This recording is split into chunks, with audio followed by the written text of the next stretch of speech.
কথা নাই, বার্তা নাই, যোগ নাই, জিজ্ঞেস নাই, ফট করে দেশের বাইরে তুমি চলিয়ে আইছ।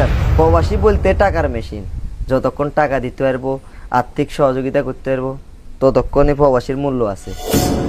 আব্বা আসসালামু আলাইকুম। কি আর কি বুঝে সালাম দিদি তুই? ও ভাই সালাম দিল তো। তাই ও মা কি রে তান্দির কন্টাক্ট নাই তুই? আব্বা আমি চলে আইছি। চলিয়ে আইছিস বলতে এমনি চলিয়ে আইসি কইলে কি হবে নাকি? আজ এক সপ্তাহের উপরে তোর নাম্বারে ফোন দিলাম, ফোন ঢুকেন না। ইমো হোয়াটসঅ্যাপ একে একে প্রত্যেকটা জায়গায় ফোন দিছি, কোনো ফোন ঢুকেন না। কথা নাই, বার্তা নাই, যোগ নাই, জিজ্ঞেস নাই, ফট করে দেশের বাইরে তুমি চলিয়ে আইছ। এই যে 5.5 লাখ 6 লাখ টাকা কর্জ করলাম, কর্জ করে তোরা যাই দেশের বাইরে হারাইলাম, এটা এখন কি তোর কোন আব্বাই পরিশোধ করবো? আই তো বা ওই রিক্স আইলো যাইতাম না। আর কত তুই চলিয়ে আইছো, কোন খেয়ালে আইছো, কিনলে আইছো, এটা তুই জানো। যেহেতু চলিয়ে আইছো, আরে আজ যে টাকা খরচ করছি ওইটা এখন বুঝাই দিত। আর নাহলে কমে বারো যাও, ঘরে বাইরে জায়গা নাই তোমার।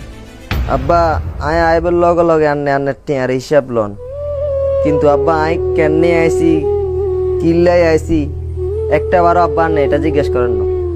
আন্নে এটাই জিজ্ঞেস করেন না আর কি অবস্থা। আব্বা আমি 15-20 দিন আন্নে কইছেন না আন্নের কলে হান্ন, আরে কোনো জায়গা হান্ন, ইমুতে হান্ন। আব্বা আমি 15-20 দিন জেলে আসিলাম। আন্নে বিদেশ হারাবের পর থেকে আন্নে যতবার আরে কল দিছেন, আমি প্রত্যেকবারে একটা কথা বলছি আব্বা, আমি বালা আছি আব্বা। কিন্তু আব্বা আন্নে যে বিদেশ হারাইছেন, যাদের কাছে হারাইছেন এত এক দালাল, আরে হেঁটে যাই যে কাম দিবের কথা ছিল ওই কাম আব্বা দেন। আমি কষ্ট মষ্ট করি, চুরি করি, আকা মাছারা কাম করছি এমুই। কিন্তু আব্বা হুট করে আরে পুলিশে ধরিলে যাই গো। 15-20 দিন আই জেল খাটছি আব্বা।